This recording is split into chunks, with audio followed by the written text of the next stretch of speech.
Coming up on this week's A Lively Experiment, a blockbuster report saying the DOT knew years ago that the Washington Bridge was in trouble. What does the state have to say? And RIPTA will be looking for a new leader after its CEO resigns after a month of controversy. A Lively Experiment is generously underwritten by... Hi, I'm John Hazen-White Jr. For over 30 years, A Lively Experiment has provided insight and analysis of the political issues that face Rhode Islanders. I'm a proud supporter of this great program and Rhode Island PBS. Joining us on the panel, Billy Hunt, chairman of the Libertarian Party of Rhode Island. Weayonnoh Nelson-Davies, executive director of the Economic Progress Institute, and the Public's Radio political reporter, Ian Donnis. Welcome to Lively. I'm Jim Hummel, and it is great to be back with you again this week. A midweek article by the Providence Journal's Patrick Anderson tied together information that has been coming out in bits and pieces over the past several months about the failure of the Washington Bridge. The conclusion? The state knew about the problems years ago but did nothing. DOT Director Peter Alviti says a recommendation that his agency rejected, putting weight limits on the bridge a decade ago, is not a smoking gun, and that there were other reports contradicting the original finding. Billy, we actually have a majority East Bay panel this week. It was easy going coming in. It's not going to be for the next couple of years. Patrick's article, just your at first blush, what you thought about it? Yeah, it was very in depth. It was very it's tough for the average person to kind of dig through the mountain of information that's provided by the DOT on a given basis. So to have someone kind of wade through the details and spell it out about what was known when and what certain reports were saying. Alviti came out afterwards and said that there were contradicting reports. If that is so, I'd really like to know what those actual reports are and what those issues were that kind of take away the truck weight limit that was recommended by the AECOM report back in 2012. Even if that was a minority report, you think in such a vital and important piece of infrastructure, they would give it a little bit of weight and maybe even consider it, and there'd be a little bit more discussion about putting that weight ban on the bridge itself. Weayonnoh? Yeah, and for me, I think what was shocking was the lack of transparency that we did know about this problem. In December, in the press conferences we've had, there have been surprise about how bad the bridge was. But now we're learning, thanks to this great reporting, that in 2018, 2019, we realized the problem was worse. There were bids out to try to repair the bridge. And then there were contracts as well. So the Department of Transportation knew there was an issue with the bridge and did not put safety before politics, in my opinion. And so just shocking that they're still standing down and saying they were surprised about how bad the bridge was, and we're learning that that is not true. This is one of the best stories that's been done on the bridge debacle. Patrick has a particular interest in transportation, so the merger of this issue and politics is a sweet spot for him.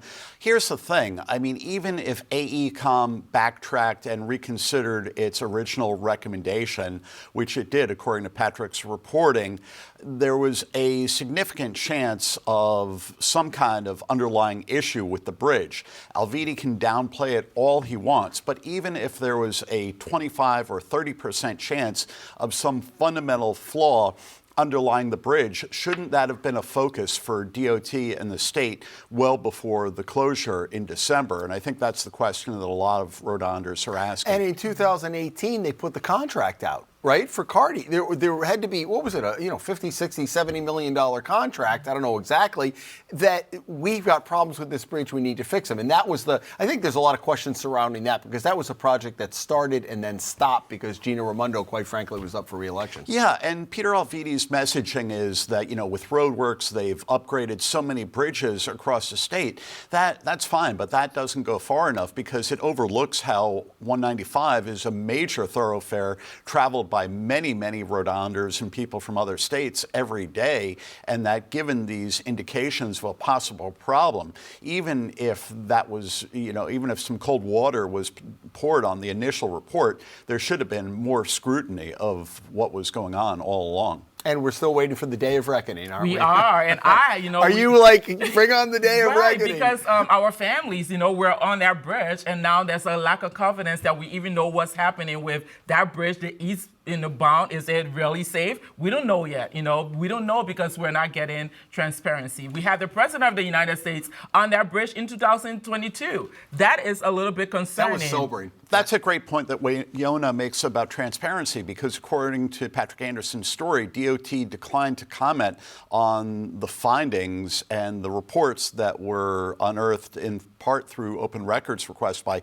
Patrick for his story. So, now Alviti is in damage control mode. But if, they should have responded to the questions raised by Patrick's story at the time. You also wonder politically. This article, I thought, gave Governor McKee a little bit of distance. Look, some of this was going on before he took over, but he continues to stand, right next to Peter Alviti, and you wonder how long that's going to be. Well, that's the question is that if you don't have the buck stop with the director, Alviti himself, then it has to stop with the governor, and he has to take ultimate responsibility. At some point, somebody's, if this was a private organization, somebody's head would roll, and there would be somebody that would be taking the responsibility for this. And as we wait for the day of reckoning to come, that's really not happening. Another interesting part of this, which would kind of help navigate or communicate with the public possibility, would be Sabina Matos. I mean, she's been very silent on this type of issue. This is something that Lieutenant Governor, when Dan McKee was Lieutenant Governor, he had a very big emphasis on small businesses and helping them out through the crisis in the process. Sabina Matos has been silent pretty much since her congressional campaign. This would be a great opportunity for her to step in and be able to, help navigate through this process, communicate with the state themselves, help interface with these different departments and people that are working on this. And so far, there's been nothing from her office, which is kind of disappointing in my opinion. The lawyers they hired are they were lawyers who have done cases before, and you got to think with what they've seen, they sniff something out. But you wonder if the state was signing off on these inspections, and ultimately you're trying to go after a private company, that's going to be their first defense. No, they are, but I think the defense has to end somewhere, right? We've gotten a lot of defensive responses from the administration and Department of Transportation. Now we need to figure out what the solutions are. And again, I'm going to go back to we need to know what they knew and what they did and did not do. So I think now that day of reckoning is hold people responsible, but also make sure the solutions going forward are also justified. There are still safety concerns with the 3 lanes we're going to have on each side, right? Trucks are saying it's not going to be enough. I think they're about 10 feet, and experts are saying that is not a safe measurement for how much feet we need between each lanes. When I go there merging between lanes, I'm a little nervous driving on, I-195. So we need to think about what the solutions really are. Max Wistow, one of the lawyers hired by the state, is a real bulldog, and I'm sure his findings will prove provocative and interesting. But here's the thing. I mean, no one thinks Dan McKee or Peter Alviti built the bridge or created it single-handedly the structural flaws that led to the closure of the westbound bridge. But the cover-up is worse than the crime, and what's telling about Patrick Anderson's story is how it contradicted the narrative, and it contradicted what was said at a joint oversight. We didn't know anything. Right. Mm-hmm. And, Rep. Joe Solomon from Warwick asked directly about whether there had been a weight restriction recommended for the bridge, and the answer that he got was no, or was kind of fuzzed over. So this is, the administration's response is important too. Last point on this, it's Friday. We're taping on a Friday morning. We referenced the 3 lanes now coming on westbound. I wonder how, it's a conjecture question, but we wonder how that's going to work. Narrower, 40 degrees. Honestly, if people would just stop texting, we'd all be a lot better off. But yeah, no, I was pleasantly surprised with the eastbound changeover to 3 lanes, minus the hiccup when they first did the changeover. I think that's the biggest issue, is that when you hit any amount of traffic for an amount of time, people have the instance to check their phone, start messing with other things in the car and not paying attention. And then as soon as there's an opening, people want to go from 0 to 100. And then there's also, again, the frustration of this being an ongoing, everyday issue. It wears on people, and, the traffic, it just wears on people over time. So that's something that just, hopefully we'll be able to get through once we get it up to 3 lanes, and it'll limit that a little bit. All right, next time we have you on, we'll do a little traffic study. Okay, I was off last week. A lot happened. CEO and president of RIPTA, Scott Avedisian, resigned. I think the writing was on the wall. as information began to come out on a hit-and-run accident that he's had. Ian, I know you covered this. He did a severance agreement with RIPTA. The larger question looking forward is who's going to run this agency. Scott Avedisian was a political appointee, as a lot have been in the past. Gina Raimondo appointed him. I don't know how much he really knew about transit. My question is, who are you going to get to come to an agency like RIPTA that's been so besieged with problems over the years? That's a great question, and I think RIPTA has really been handicapped in terms of trying to create a more robust supply of public transit across the state due to funding issues. But it's interesting to note how people who have criticized RIPTA in the past, like Senate President Dominic Ruggiero, and the transit advocates who are most passionate in their advocacy are kind of singing from the same hymnal now in saying that it should be a transit professional rather than a political appointee who is hired to lead RIPTA into the future. You know, perhaps there can be some coming together in the state in deciding whether, I don't think RIPTA is going to be a huge profit center for the state, but transportation is important. It's always very ironic that in a small state like Rhode Island, it's such a struggle to have good public transit. So maybe there can be a meeting of the minds about the mission and adequate funding for RIPTA, but right now that funding is kind of elusive. Yeah, and for me, I don't know whether the timing is bad or good, right? Because looking for a CEO, as we've known from other departments heads, having vacancy, I'm a little concerned that that vacancy might last longer than we need it to. And then also with the challenges we have to have, is facing a deficit right now.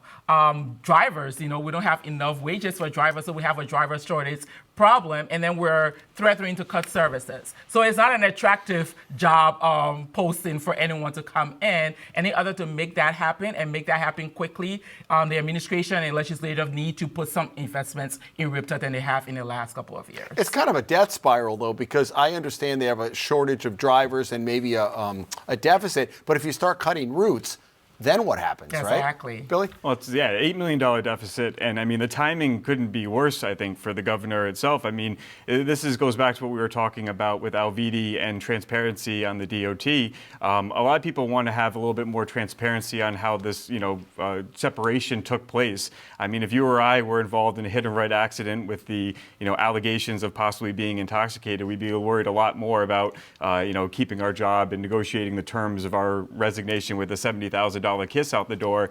We'd be worried a lot more about the legal ramifications of it. And it just kind of goes to the same feeling that a lot of Rhode Islanders have, that there's this different class of people. There's the ruling class or the governing class and everybody else. And, for all the way from, even we can talk from the president all the way down to, the local police officer who's protected by the Law Officers' Bill of Rights. There just seems to be a different level of that people don't afford the same as the people who are ruling over them, and they don't like it. So it's just a bad timing for the governor in that sense that this all came out while the Washington Bridge stuff is going on. It's been a big bone of contention for those in the private sector. I mean, when I left Channel 6, I had basically a box of stuff and a couple of stale donuts, in the public sector. And I think they're trying to reform these contracts, but the fact that you can use, get paid out $20,000, $30,000, $40,000 for sick and unused vacation time, that is a tough swallow for taxpayers sometimes. Yeah, I think you're absolutely right. I mean, I think Billy's right in describing a kind of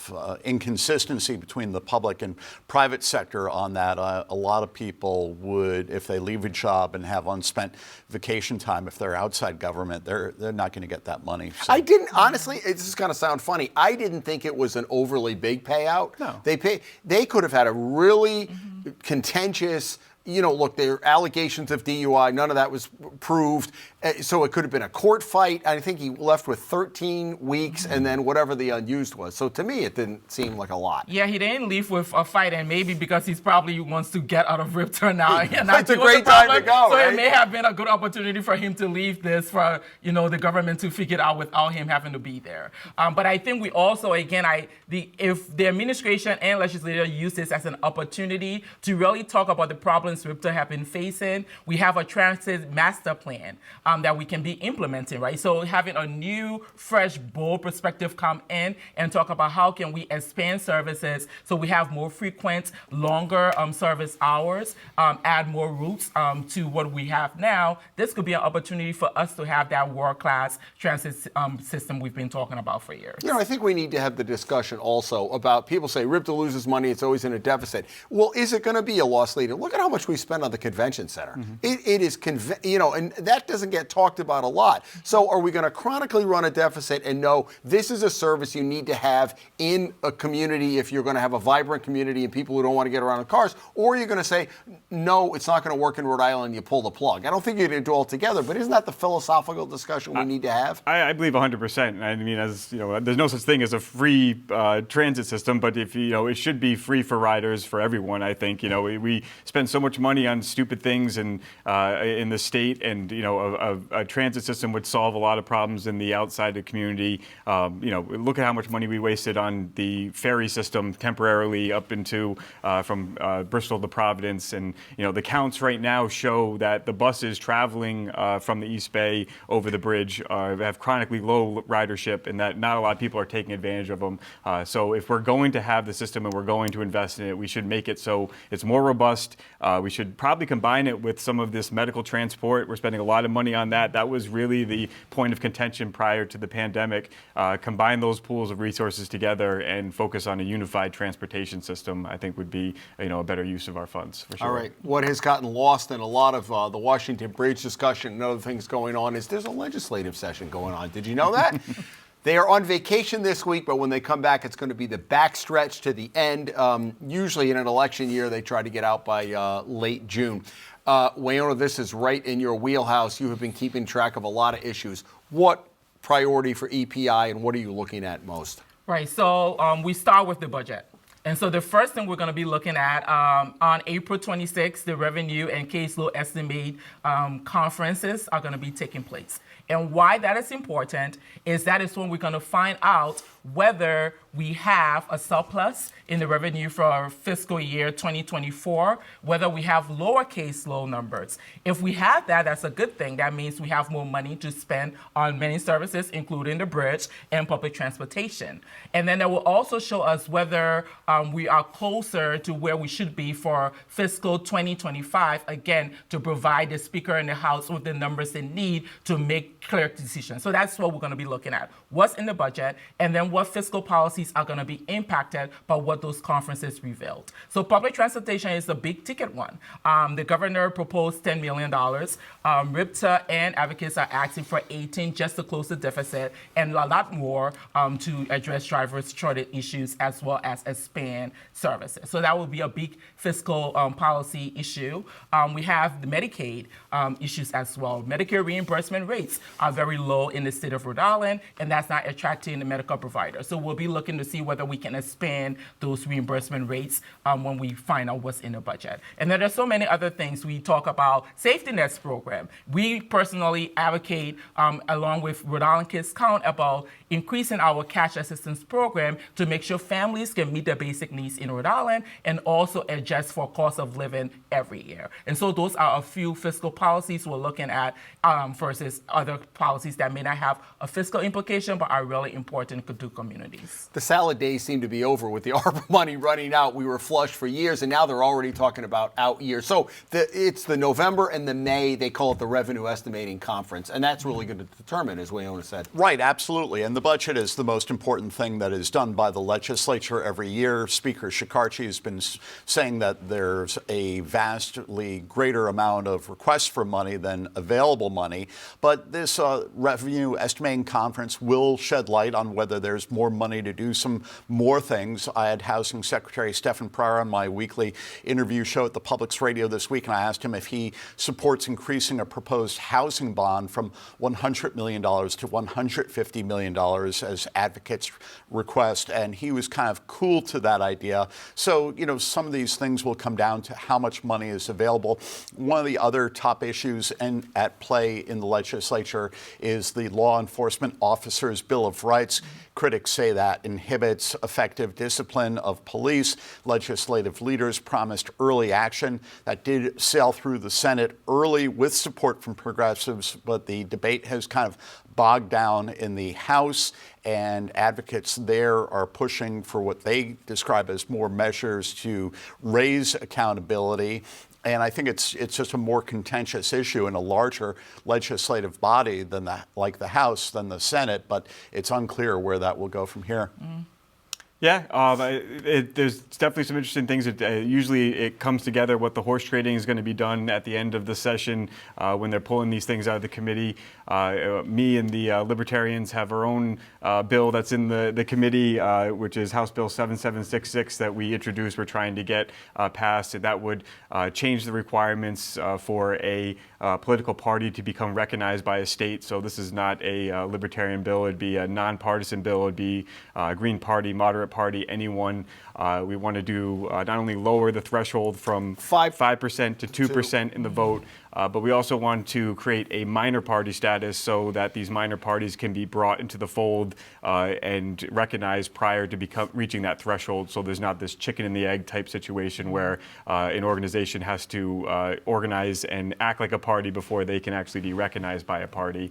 So that's in committee right now and was heard, and we're looking to have success with that. And if not, we'll. Have you gotten any sense from the leadership? I know. Well, yeah, it's kind of hard to tell. We had preliminary meetings. They were happy. They overall in concept agreed with the concept. Secretary of State Greg Amore has been a huge help, and everybody in his office, including Rob Rock, who has done a great job with helping us formulate the legislation. And they've come out, obviously not officially endorsing it, but it's saying that it would help increase voter activism and people getting involved in the political process if they're not necessarily represented by the two major political parties that are there. Two other issues: payday lending and paid leave that are you very much have your eyes on. Yeah, so we finally got a Senate vote on paid leave, and so it's out of the Senate now. We're hoping for a committee vote in the House. And that would do specifically how much? So what it will do, it will increase the weeks from 6 to 12 weeks that families can take off. It will expand the family definition to include grandchildren and siblings and caregivers. And so it's a really exciting bill, and we're hoping the House will move on it. Payday lending reform, Day of Reckoning, I think, has come. We've been on this for 14 years. We've had a House committee hearing. We haven't had a House vote yet. We are getting word that the House will continue to support this as it did last year with the historic vote on the House floor. But we're hoping they'll do it earlier, so we're not waiting until the last week. Come on, Weayonnoh, 265% interest. It's nothing, right? Come on, lighten up. You're such a nitpicker. Exactly, you are. I really am. So we're hoping those two go through. Same-day voter registration is another big one this year in an election year to decrease our voter registration requirement from 30 days to 1 day on the same day. Safe storage bill, it passed kind of quickly in a little machination in the Senate committee. I wonder if that ultimately makes the final cut. Yeah, I think we've seen a real change in the legislature with a bigger progressive caucus. And it used to be there was a very strong and uniquely Rhode Island cohort of pro-gun Democrats. That has changed where we've seen more action on bills like this. And I think there is considerable support for that. One note on payday lending. I've tracked this issue for a long time. I did an update a couple of years ago where top elected officials went to a high school in Pawtucket to support a fiscal education bill for young people. So on one hand, the state's promoting fiscal education for young people, which is great, while at the same time being an outlier in allowing the equivalent of such a high interest rate for payday lenders. It's like taking the tobacco money and using it to fill the hole, right? Just briefly, anything else you're looking at the session this? No, I mean that our focus has been our main bill. I think the Leobor the bill is something that we're going to be keeping an eye on, and then obviously the Libertarians and the Second Amendment advocates will be taking a look at the gun storage bill. But yeah, it's been interesting. It's been a little bit of a quiet session. I know the Senate side has limited the number of bills that they would be accepting early on in the session. So us trying to get a companion bill on the Senate side was a little bit difficult later on in the year. But yeah, like I said, said, it always comes down to the end of session in June when those days get hot. So I'll be interested to see how that turns out at the end of session. Okay, let's go to outrages and/or kudos. Weayonnoh, let's begin with you this week. So I have a kudos. It's been spring break in Rhode Island, and a lot of organizations have had youth leadership summits. So the Secretary of State had a civic leadership summit.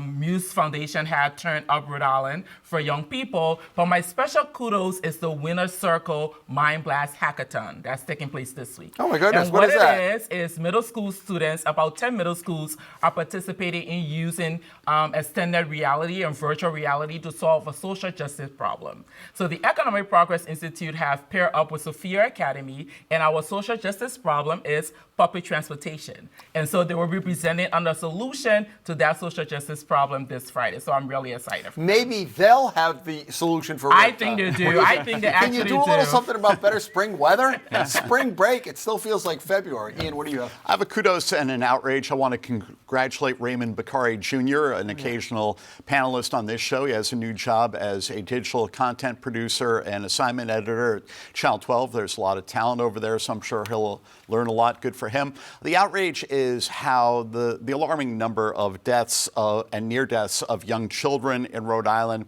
We news organizations regularly get these disclosures from the State Department of Children, Youth, and Families. It's gotten so bad that an advocacy group encompassing more than 40 groups is calling for the state to take action to put more money and support behind policies that will promote better health and awareness for these issues that affect young children.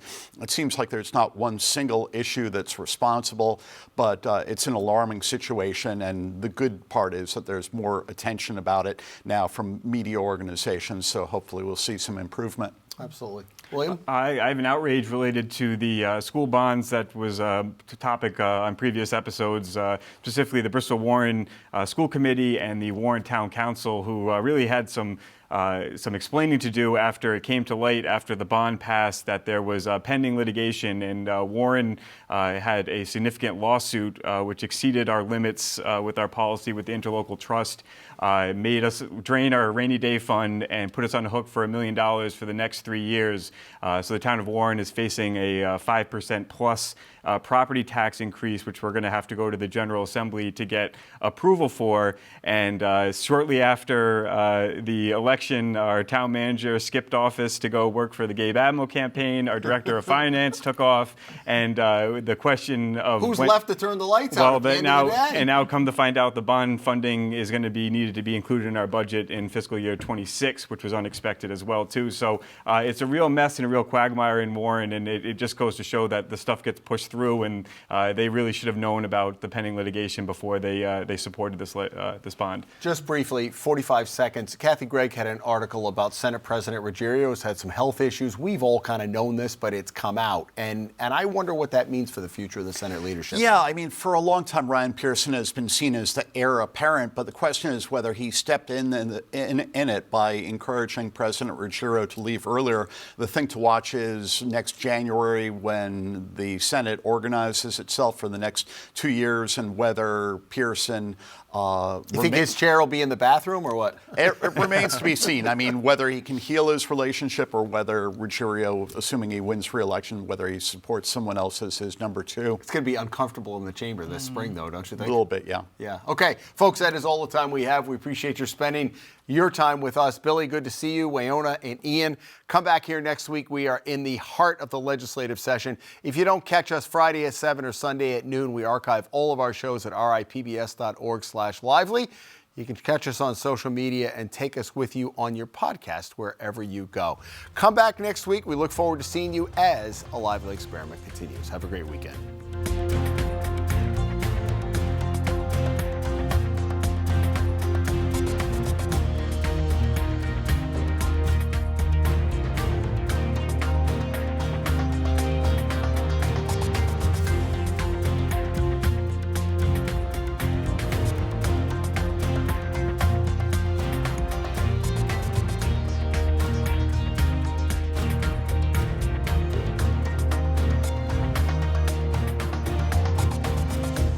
A Lively Experiment is generously underwritten by Hi, I'm John Hazen White Jr.